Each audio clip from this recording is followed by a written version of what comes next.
Hello guys, welcome back to Raja Tech Channel. இந்த ஒரு வீடியோவில் நம்ம எதை பற்றி பார்க்க போகிறோம் அப்படின்னா, அதாவது AdSenseல இப்போ ரீசெண்டாக வந்த அப்டேட் அப்படின்னு எடுத்துக்கிட்டா யூஎஸ்க்கான டேக்ஸ் இன்ஃபர்மேஷன் ஃபில் பண்ணுறது அப்படின்னு சொல்லலாம். இந்த ஒரு இன்ஃபர்மேஷன் வந்து எல்லா யூடியூப் கிரியேட்டர்ஸும் ப்ராப்பராக பண்ணணும். அதாவது அவுட் சைட் ஆஃப் யூஎஸை தவிர்த்து மற்ற நாடுகளில் இருக்கக்கூடிய எல்லா கிரியேட்டர்ஸுமே கண்டிப்பாக பண்ணணும். இந்த ஒரு அப்டேட் என்ன சொல்லுது அப்படின்னு கேட்டிங்கன்னா, அதாவது குறிப்பிட்ட யூஎஸ் கண்ட்ரியை தவிர்த்து மற்ற நாடுகளில் இருக்கக்கூடிய கிரியேட்டர்ஸ் எல்லாருக்குமே வரக்கூடிய அந்த யூஎஸ் ஆடியன்ஸ் வராங்க பார்த்தீங்களா, அவங்க மூலிமா வரக்கூடிய அந்த ஒரு ஏர்னிங்ஸ் வந்து குறிப்பிட்ட ஒரு ஷேர் அந்த டேக்ஸ் இன்ஃபர்மேஷன் வந்து கொடுத்தோம்னா குறிப்பிட்டு வந்து இந்த டேக்ஸ் வந்து அவங்களுக்கு போய் சேரும். அதாவது யூஎஸ்க்கு வந்து போய் சேரும், யூஎஸ் கவர்மெண்ட்டுக்கு அப்படின்னு சொல்லலாம். ஸோ இந்த மாதிரி வந்து பார்த்தீங்கன்னா இந்த ரூல் வந்து இருக்குது, இந்த ஒரு அப்டேட்டும் இருக்குது அப்படின்னு சொல்லலாம். ஸோ இது கிளியரான ஒரு இன்ஃபர்மேஷன். அதே மாதிரி இந்த ஒரு விஷயத்தை வந்து நீங்கள் எப்போ ஆட் பண்ணி முடிக்கணும் அப்படின்னு சொன்னால் கரெக்டாக வந்து மே 31க்குள்ளே முடிக்கணும். ஜூன் ஸ்டார்டிங்கில் இருந்து இது வந்து நடைமுறைக்கு வந்துடும் அப்படிங்கிற மாதிரி சொல்லியிருக்காங்க. ஸோ இது எல்லாமே பேசிக்கான விஷயம். இதில் வந்து குறிப்பிட்ட அப் டு 24% வரைக்கும் அவங்க வந்து எடுப்பாங்க.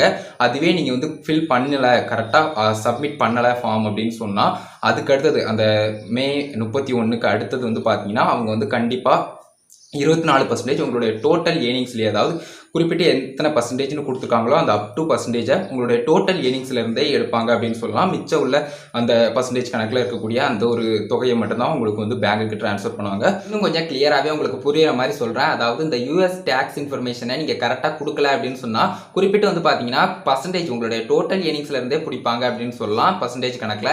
அதுவே நீங்கள் வந்து கொடுத்துட்டீங்க அப்படின்னு சொன்னால் குறிப்பிட்டு வந்து பார்த்தீங்கன்னா உங்களுக்கு உங்களுடைய சேனலில் இருக்கக்கூடிய யூஎஸ் கண்ட்ரியிலேருந்து வாட்ச் பண்ணக்கூடிய ஆடியன்ஸ் அண்ட் அதற்கான ஏர்னிங்ஸ் வரும் பார்த்தீங்களா, அது சென்ஸ் கணக்கில் இருந்தாலும் சரி, கம்மியான டாலராக இருந்தாலும் சரி, எவ்வளோ இருக்குதோ அதுலேருந்து குறிப்பிட்ட பர்சன்டேஜ் பிடிப்பாங்க. ஸோ ரெண்டில் எது நல்லது அப்படிங்கிறத நீங்களே முடிவு பண்ணிக்கோங்க. இதுக்காக தான் அந்த டேக்ஸ் இன்ஃபர்மேஷனை கரெக்டாக டீட்டெயிலாக கொடுத்துக்கோங்க அப்படின்னு சொல்கிறது. மே 31 வரைக்கும் டைம் கொடுத்துருக்காங்க. ஸோ யாருமே பயப்பட வேண்டாம், கொஞ்சம் மெல்லவே பண்ணிக்கலாம். ஸோ அதற்கான லைவ் டெமோவையும் இந்த ஒரு வீடியோவில் நான் இன்க்ளூட் பண்ணுறேன். டீட்டெயிலாக அதை பற்றி ஒவ்வொரு ஆப்ஷனும் எதற்காக இருக்குது அப்படிங்கிறதையும் எக்ஸ்பிளைன் பண்ணுறேன். கிளியராக சின்ன ஒரு ஸ்க்ரீன் வீடியோ மூலிமா டீட்டெயிலாக பார்க்கலாம் வாங்க. கைஸ், ஜஸ்ட் வந்து உங்களுடைய AdSense பேஜில் பேமெண்ட்ஸ் ஆப்ஷனில் போய்கிட்டிங்கன்னா அதில் வந்து பாட்டமில் நீங்கள் ஸ்க்ரோல் டவுன் பண்ணும்போது மேனேஜ் செட்டிங்ஸ் ஆப்ஷன் இருக்கும். அதை கிளிக் பண்ணதுக்கப்புறம் வந்து பார்த்தீங்கன்னா உங்களுக்கு இந்த மாதிரி யுனைடெட் ஸ்டேட்ஸ் டேக்ஸ் இன்ஃபோனும் கீழே ஒரு ஆப்ஷன் கொடுத்துருப்பாங்க. அதை கிளிக் பண்ண உடனே உங்களுக்கு பாஸ்வேர்டுக்குள்ளே போகும். அகைன் உங்களுடைய AdSenseக்கான அந்த இமெயில் ஐடி பாஸ்வேர்டை கரெக்டாக கொடுத்துட்டு என்டர் பண்ணி உள்ளே வந்தீங்கன்னா ஃபஸ்ட்டு வந்து உங்களுடைய அக்கௌண்ட் வந்து இண்டிவிஜுவல் அப்படின்னு சொன்னால் கண்டிப்பாக நீங்கள் வந்து இண்டிவிஜுவல் அப்படிங்கிறத கொடுத்துக்கலாம். அதாவது what type of account is அப்படிங்கிற மாதிரி கொடுத்துருக்காங்க. அதில் வந்து இண்டிவிஜுவல் கொடுத்துக்கலாம். அதுக்கடுத்து வந்து பார்த்தீங்கன்னா are you citizen or resident of the United States அப்படிங்கிற மாதிரி கொடுத்துருக்காங்க. அதை வந்து நோ கொடுத்துக்கோங்க. ஏன்னா நம்ம வந்து யுனைடெட் ஸ்டேட்ஸ் கிடையாது. ஸோ நோன்னு கொடுத்துட்டு நெக்ஸ்ட் ஆப்ஷனை கிளிக் பண்ணிங்கன்னா இதில் வந்து பார்த்தீங்கன்னா உங்களுடைய ஃபார்ம் டைப் வந்து கொடுத்துருப்பாங்க, W8 டேக்ஸ் ஃபார்ம் அப்படின்னு சொல்லி. இதில் வந்து W8 BEN அப்படிங்கிறத கொடுத்தீங்கன்னா நான் யூஎஸ் இண்டிவிஜுவல், அதாவது யூஎஸ் பர்சன் இல்லாத ஒரு இண்டிவிஜுவல் கிரியேட்டர் அப்படின்னு சொல்லலாம். ஸோ அந்த ஆப்ஷனை நீங்கள் கிளிக் பண்ணிக்கோங்க. ஆல்ரெடி இண்டிவிஜுவல்னு கொடுத்ததால. அப்படி இல்லைனா நீங்கள் வந்து ரெண்டாவது ஆப்ஷனை கிளிக் பண்ணிக்கலாம். இப்போ வந்து கீழே ஸ்க்ரோல் டவுன் பண்ணி இந்த ஒரு ஃபார்மை வந்து நீங்கள் ஸ்டார்ட் பண்ணணும். ஜஸ்ட் வந்து ஸ்டார்ட் W8 BEN ஃபார்ம் அப்படிங்கிற மாதிரி அந்த ஆப்ஷனை கிளிக் பண்ணிவிட்டு நீங்கள் வந்து அந்த ஃபார்மை வந்து இனிமேல் ஒன் பை ஒன்னாக ஃபில் பண்ண வேண்டிய இருக்கும். ஸ்டார்ட் கொடுத்துக்கோங்க. கொடுத்து முடிச்சதுக்கப்புறம் இந்த மாதிரி ஒரு பேஜுக்குள்ளே போகும்போது கொஞ்சம் லோடிங் ஆகும். கொஞ்சம் வெயிட் பண்ணி பாருங்கள். வெயிட் பண்ணதுக்கப்புறம் உங்களுக்கு வந்து அந்த ஃபார்மில் சின்ன சின்ன டீட்டெயில்ஸ் எல்லாமே ப்ராப்பராக கேட்பாங்க. எல்லாத்தையுமே நீங்கள் கிளியராக வந்து கொடுத்துக்கோங்க. இப்போ இதில் ஃபஸ்ட்டாக வந்து நீங்கள் கொடுக்க வேண்டிய விஷயம் வந்து உங்களுடைய நேம் வந்து கரெக்டாக கொடுத்துக்கணும். அதாவது வந்து பார்த்தீங்கன்னா நேம் ஆஃப் தி இண்டிவிஜுவல் அப்படிங்கிறதுல நீங்கள் எக்ஸ்ட்ரா கேரக்டர் இந்த டாட்டோ இல்லைனா வந்து பார்த்தீங்கன்னா கமா கொடுக்குறதோ இல்லைனா எக்ஸ்ட்ரா கேரக்டர் எதுவுமே கொடுக்காம ப்ராப்பராக உங்களுடைய நேமை வந்து கரெக்டாக எழுதிக்கோங்க. இனிஷியல் இல்லாமல் பார்த்துக்கோங்க. நான் வந்து இப்போ கிளியராக என்னுடைய இதில் வந்து நான் வந்து கிளியராக கொடுத்துக்கிட்டேன். அதுக்கு முன்னாடி நான் வந்து இந்தியா அப்படிங்கிறத கொடுத்துக்கிட்டேன். கண்ட்ரி ஆஃப் சிட்டிசன்ஷிப் அப்படிங்கிறதுல இந்தியாங்கிறத நீங்கள் சூஸ் பண்ணிக்கலாம். ஒருவேளை நீங்கள் ஸ்ரீலங்காவிலேருந்து பார்க்குங்க அப்படின்னு சொன்னால் நீங்கள் ஸ்ரீலங்கா கொடுத்துக்கோங்க. உங்களுடைய கண்ட்ரியை நீங்கள் கிளியராக மென்ஷன் பண்ணிக்கோங்க. நான் வந்து இப்போ இந்தியா அப்படிங்கிறத சூஸ் பண்ணிவிட்டு என்னுடைய நேமை வந்து கரெக்டாக கொடுத்துக்கிட்டேன். பாருங்கள், உங்களுக்கு அதிலேயே கிளியராக கொடுத்துருக்காங்க. இந்த மாதிரி தான் நீங்கள் வந்து பண்ணணும் அப்படின்னு சொல்லி. ஸோ ஒன்றுமே பிரச்சனை கிடையாது. ப்ராப்பராக அதை வந்து எல்லாத்தையுமே கிளியராக பண்ணிக்கோங்க. நான் வந்து இப்போ இனிஷியலை வந்து எடுத்துகிட்டு கீழே ஸ்க்ரோல் டவுன் பண்ணுங்கள். ஸ்க்ரோல் டவுன் பண்ணும்போது அதில் டேக்ஸ் பேயர் ஐடென்டிஃபிகேஷன் நம்பர் வந்து உங்களுக்கு கீழே கொடுத்துருக்கிறது தெரியும் அப்படின்னு நினைக்கிறேன். அதில் வந்து ஃபாரின் TIN அப்படின்னு கொடுத்துருக்கிறதுல நீங்கள் உங்களுடைய பேன் கார்டனுடைய நம்பரை வந்து என்ட்ரு பண்ண வேண்டியிருக்கும். அதை கொடுத்ததுக்கப்புறம் நெக்ஸ்ட் ஆப்ஷனை கிளிக் பண்ணுங்கள். கிளிக் பண்ணதுக்கப்புறம் அட்ரஸ் லைன் வந்து உங்களுக்கு வந்து ஷோ ஆக ஆரம்பிக்கும். அட்ரஸ் லைனில் ஒன் பை ஒன்னாக உங்களுடைய அட்ரஸ் ப்ராப்பராக நீங்கள் AdSense கிரியேட் பண்ணும்போது எப்படி அட்ரஸ் டீட்டெயில் கொடுத்தீங்களோ அதே மாதிரி AdSenseக்கு வந்து கொடுத்துக்கலாம். அதாவது இந்த ஒரு இதுக்கும் நீங்கள் அதே மாதிரி கொடுத்துக்கலாம்.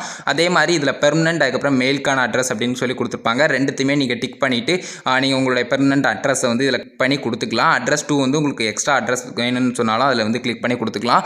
நெக்ஸ்ட் ஆப்ஷனை கிளிக் பண்ணதுக்கப்புறம் அதாவது ஸ்டேட்டெல்லாம் கரெக்டாக கொடுத்துக்கோங்க. கொடுத்து முடிச்சுட்டு அதை அகைன் நீங்கள் வந்து நெக்ஸ்ட் ஆப்ஷனை கிளிக் பண்ணதுக்கப்புறம் டேக்ஸ் ட்ரீட்டி அப்படின்னு கொடுத்து கொடுத்துருப்பாங்க. இதை கண்டிப்பாக எஸ் அப்படிங்கிறத கொடுத்துக்கோங்க. பேன் கார்டை நீங்கள் டீட்டெயிலாக கொடுத்ததுக்கப்புறம் ஆப்ஷனலில் விடாதீங்க. ஃபர்ஸ்ட் ஆஃப் ஆல் அதை மட்டும் சொல்லிக்கிட்டேன். கொஞ்சம் வெயிட் பண்ணினாலும் பேன் கார்டை கொடுத்துட்டு இதில் எஸ் அப்படிங்கிற ஆப்ஷனை கொடுத்துக்கோங்க. அதாவது இந்த பர்சனல் ட்ரீட்டி, இந்த ட்ரீட்டின்னு சொன்னால் அது வந்து பார்த்தீங்கன்னா ஒரு ஒப்பந்தம் அப்படின்னு சொல்லலாம். அதாவது யூஎஸோடைய இந்த டேக்ஸ்க்கான ஒரு ஒப்பந்தம் அப்படின்னு சொல்லலாம். ஸோ அதை மட்டும் கிளியராக எஸ்ன்னு கொடுத்துட்டு இதில் வந்து டிக் பண்ணிவிட்டு உங்களுடைய கண்ட்ரியை அகைன் நீங்கள் வந்து சூஸ் பண்ணிக்கோங்க. சூஸ் பண்ணிவிட்டு இதை டிக் பண்ணிவிட்டு மறுபடியும் வந்து பார்த்தீங்கன்னா கீழே நெக்ஸ்ட் ஆப்ஷனை கொடுத்துக்கலாம். இப்போ வந்து நான் வந்து தப்பாக கொடுத்துட்டேன். அதனால் மறுபடியும் எஸ்ன்னு கொடுத்துட்டு நெக்ஸ்ட் ஆப்ஷனை கிளிக் பண்ணிக்கிட்டேன். ஸோ கிளியராக எல்லாமே புரியும் அப்படின்னு நினைக்கிறேன். ஏதாவது புரியல அப்படின்னு சொன்னாலும் நீங்கள் கிளியராக கேட்டுக்கலாம். கமெண்ட்ஸில் கூட கேளுங்க, நான் கிளியராக எக்ஸ்பிளைன் பண்ணுறேன். இதில் சர்வீஸ் அப்படிங்கிறத கொடுத்து ஆட்சன்ஸ் அப்படிங்கிறத கொடுத்துக்கோங்க.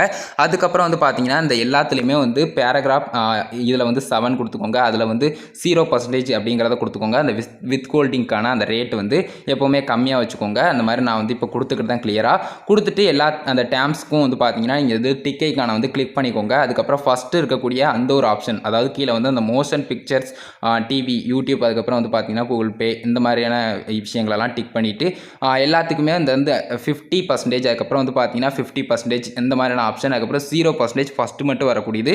ஸோ அது எல்லாத்தையுமே கொடுத்துட்டு நெக்ஸ்ட் ஆப்ஷனை கொடுத்ததுக்கப்புறம் உங்களுக்கு வந்து அந்த ஃபார்ம் வந்து லோட் ஆகும். அதாவது நீங்கள் எல்லாத்தையுமே கிளியராக கொடுத்துக்கிறது எல்லாமே உங்களுக்கு வந்து ப்ராப்பராக வந்துடும். நான் வந்து எதுக்காக காட்டலைன்னா இது வந்து இந்த சைடு, அதாவது வந்து பார்த்தீங்கன்னா லேண்ட்ஸ்கேப் மோடில் அது வந்து வருது. ஸோ அதனால தான் நான் வந்து ஃபில் பண்ணிவிட்டு உங்களுக்கு வந்து காட்டுறேன், ஷோ பண்ணுறேன். இந்த மாதிரி வந்து பார்த்தீங்கன்னா கிளியராக உங்களுக்கு வந்து வந்துடும். 4 டாக்குமெண்ட் ப்ரிவியூ அப்படின்னு சொல்லி வந்துடும். ஸோ எல்லாத்தையுமே கிளியராக செக் பண்ணிவிட்டு நீங்கள் வந்து கொடுத்துக்கலாம். இந்த மாதிரி வந்ததுக்கப்புறம் நீங்கள் வந்து ஒன்றுமே பண்ண தேவையில்லை. அதுக்கடுத்து கீழே இனிமேல் பாட்டமில் ஸ்க்ரோல் டவுன் பண்ணிங்கன்னா உங்களுக்கு வந்து சின்ன சின்ன ஆப்ஷன் கொடுத்துருப்பாங்க. இதில் ஐ கன்ஃபார்ம் அப்படிங்கிறத ஜஸ்ட்டு டிக் பண்ணிக்கோங்க. அதாவது அந்த ஃபார்ம் வந்து கீழே உங்களுக்கு காட்டுவாங்க, இந்த மாதிரி ப்ரிவியூலாம் கொடுத்துருப்பாங்க. ஸோ அதுக்கடுத்தது நெக்ஸ்ட் அப்படிங்கிற ஒரு ஆப்ஷனை கிளிக் பண்ணிக்கோங்க. கிளிக் பண்ணதுக்கப்புறம் ஃபுல் லீகல் நேம் இதில் வந்து கொடுத்து வச்சுக்கோங்க. நான் வந்து இப்போ இனிஷியலோடையே சேர்த்து ஃபுல் லீகல் நேம் வந்து கொடுத்துக்கிட்டேன். கொடுத்ததுக்கப்புறம் அதை வந்து கன்ஃபார்ம் பண்ணுறதுக்கு ஜஸ்ட் அதுக்கப்புறமும் எஸ் அப்படின்னு கொடுத்து ஐ ஆம் த பர்சன் அப்படிங்கிறத கொடுத்துக்கோங்க. கொடுத்துட்டு அதுக்கு அடுத்தது நெக்ஸ்ட் ஆப்ஷனை கிளிக் பண்ணிக்கோங்க. கிளிக் பண்ணதுக்கப்புறம் இதில் வந்து நீங்கள் வந்து ஆல்ரெடி பேமெண்ட் வந்து ரிசீவ் பண்ணுறீங்களா, இல்லைனா இதுதான் நியூவாக பேமெண்ட் ரிசீவ் பண்ணுறதால இந்த டேக்ஸ் இன்ஃபர்மேஷனை கொடுக்குறீங்களான்னு கேட்கும். நான் ரெண்டாவது ஆப்ஷனை கிளிக் பண்ணிக்கிட்டேன், ஏன்னா நான் ஆல்ரெடி பேமெண்ட் வந்து ரிசீவ் பண்ணிக்கிட்டு இருக்கேன். இந்த ஆப்ஷனை மறுபடியும் கிளிக் பண்ணிவிட்டு சேஞ்ச் அப்படிங்கிறத எதுவுமே பண்ணாமல் ஜஸ்ட் சப்மிட் அப்படிங்கிற ஆப்ஷனை மட்டும் கிளிக் பண்ணிக்கோங்க. இது வந்து சப்மிட் ஆயிரும். ஸோ சிம்பிளான ஒரு விஷயம் தான், எல்லாமே ப்ராப்பராக உங்களுக்கு கிளியராக புரிஞ்சிருக்கும். கிளியராக எல்லாத்தையுமே வந்து இந்த மாதிரி செட் பண்ணிட்டீங்கன்னா உங்களுக்கு வந்து ப்ராப்பராக கரெக்டான ஒரு வித் ஹோல்டிங் ரேட்டும் வந்துடும். அதே சமயம் கரெக்டான ஒரு டேக்ஸ் இன்ஃபர்மேஷனும் ஃபில் பண்ணிக்கலாம் அப்படின்னு சொல்லலாம். ஸோ கிளியராக புரிஞ்சிருக்கும் அப்படின்னு நினைக்கிறேன் கைஸ். இந்த ஒரு வீடியோ இதுக்காக தான் மேக் பண்ணேன். இது எல்லாத்தையுமே கொடுத்து சப்மிட் அப்படிங்கிறத கொடுத்ததுக்கப்புறம் உங்களுக்கு அப்ரூவ்ட் அண்ட் கிளைம்டு அப்படிங்கிற மாதிரி இந்த லோடிங் ஆனதுக்கப்புறம் வந்து பார்த்தீங்கன்னா உங்களுக்கு கிளியராக வந்துடும். எல்லா ஆப்ஷனுமே பார்த்துக்கலாம். இந்த மாதிரி தான் இருக்குது. ஸோ சப்மிட் நியூ ஃபார்ம் அப்படிங்கிறது ஒரு வேளை நீங்கள் தப்பானா கூட நீங்கள் அகைன் வந்து கொடுத்துக்கலாம். அதே மாதிரி இதில் வந்து அப்ரூவ்ட் அப்படிங்கிறது வந்ததுக்கு அப்புறம் வந்து பார்த்தீங்கன்னா உங்களுக்கு மெயிலும் வந்துடும். ஸோ இவ்வளோ தான் கைஸ், கிளியராக புரிஞ்சிருக்கும்னு நினைக்கிறேன். ஸோ கைஸ் புரிஞ்சிருக்கும் அப்படின்னு நினைக்கிறேன். இந்த பேன் கார்டு அப்படிங்கிற ஒரு டீட்டெயிலாக கண்டிப்பாக கொடுத்துக்கோங்க. அப்படி கொடுக்காம அதை ஆப்ஷனில் விட்டுட்டீங்க அப்படின்னு சொன்னால் என்ன ஆகும்னா மேக்ஸிமம் அப் டு பர்சன்டேஜ் இருக்குது பார்த்தீங்களா, அதன் மூலிமா உங்களுக்கு வந்து குறிப்பிட்ட பர்சன்டேஜ் அவங்க எடுக்கக்கூடிய பர்சன்டேஜை அப்படியே எடுத்துக்கிடுவாங்க. மற்றபடி வந்து பார்த்தீங்கன்னா நீங்கள் டேக்ஸ் இன்ஃபர்மேஷனை கரெக்டாக கொடுத்தீங்கன்னா கண்ட்ரி வைஸ் கொடுத்துட்டு அந்த ஒரு தொகையும் உங்களுக்கு வந்து பார்த்தீங்கன்னா எவ்வளோ தூரம் எடுக்க முடியுமோ அந்த அளவுக்கு கொஞ்சம் கம்மியாகவே எடுக்கிறதுக்கு சான்சஸ் இருக்குது அப்படின்னு சொல்லலாம். ஸோ இதுக்காக தான் அந்த டேக்ஸ் இன்ஃபர்மேஷனை, அதாவது இந்த டிஐஎன் அப்படின்னு சொல்லக்கூடிய இந்த டேக்ஸ் பேயர் ஐடென்டிஃபிகேஷன் நம்பர் அப்படின்னு சொல்லலாம். ஸோ இதை ப்ராப்பராக வாரண்டிஐஎன் அப்படின்னு சொல்லி கொடுத்துருக்கிற இடத்துல கிளியராக கொடுத்துக்கோங்க. கைஸ் நீங்கள் ஒரு பிகினராக வரும்போது கண்டிப்பாக வந்து பார்த்தீங்கன்னா அது பெரிய இம்பாக்டை கிரியேட் பண்ணாது. பட் வந்து பார்த்தீங்கன்னா நீங்கள் கொஞ்சம் க்ரோவாக வந்து பார்த்தீங்கன்னா உங்களோட ஏர்னிங்ஸ் வைஸ் நீங்கள் இந்த மாதிரி சின்ன சின்ன பண்ணுற தப்பு கூட உங்களுக்கு வந்து பெரிய விதத்தில் பாதிப்பு ஏற்படுத்தலாம். ஸோ யூஎஸ்க்கான அந்த டேக்ஸ் இன்ஃபர்மேஷன் கொடுக்கும்போது பேன் கார்டு டீட்டெயில்ஸாக கரெக்டாக கொடுத்து பர்சன்டேஜ் கணக்காக ரொம்பவே லோவாக அந்த வித் ஹோல்டிங் பர்சன்டேஜ் எல்லாம் கொடுத்து வச்சுக்கிட்டது நல்லது அப்படின்னு சொல்லலாம். ஸோ இது மட்டும் தான் சொல்லணும் அப்படின்னு நினச்சேன். கிளியராக புரிஞ்சிருக்கும் அப்படின்னு நினைக்கிறேன். ஏதாவது தெரியல அப்படின்னு சொன்னாலும் மறக்காம கமெண்ட்ஸ்ல எழுதி பண்ணுங்க.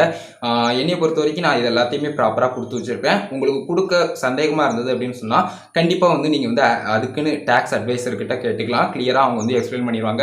கொஞ்சம் எக்ஸ்பீரியன்ஸ் ஆன பர்சன் வந்து கிளியரா உங்ககிட்ட டீட்டெயிலாக சொல்லுவாங்க. ஸோ அதையும் கேட்டுக்கலாம். பட் வந்து பார்த்தீங்கன்னா யூடியூப் அடுத்து எக்ஸ்ட்ரா விஷயங்கள்லாம் செய்யும்போது அவங்க கிட்ட கேட்கறது அவ்வளோ வந்து ரொம்ப வந்து பெட்டரா தெரியாது. ஏன்னு கேட்டிங்கன்னா அவங்களுக்கு அந்த மாதிரியான விஷயங்கள் தெரியாது. வித் ஹோல்டிங்கான அந்த பர்சன்டேஜ் கணக்கை வந்து நீங்கள் அவங்க கிட்ட டீட்டெயிலாக கேட்டுக்கலாம். ஸோ இவ்வளோ தான் சொல்லணும் அப்படின்னு நினச்சேன். இந்த ஒரு வீடியோவில் தான் கைஸ். வீடியோ பிடிச்சிருந்ததுன்னா ஒரே லைக் பண்ணி உங்கள் ஃப்ரெண்ட்ஸ்க்கும் ஷேர் பண்ணுங்க. நம்ம சேனலை சப்ஸ்கிரைப் பண்ணிக்கோங்க. பெல் ஐக்கான கிளிக் பண்ணி மறக்காம ஆல் அப்படிங்கிற ஆப்ஷன் செட் பண்ணிட்டீங்கன்னா நான் போடுற இந்த மாதிரியான எல்லா எக்ஸ்பிளான வீடியோஸ்க்கும் உங்களுக்கு நோட்டிஃபிகேஷன் வந்துடும் கைஸ். அவ்வளோதான் கைஸ் இந்த ஒரு வீடியோ. இந்த ஒரு வீடியோ பார்த்ததுக்கு நன்றி. பாய், see you. நெக்ஸ்ட் நல்ல வீடியோ சந்திப்போம்.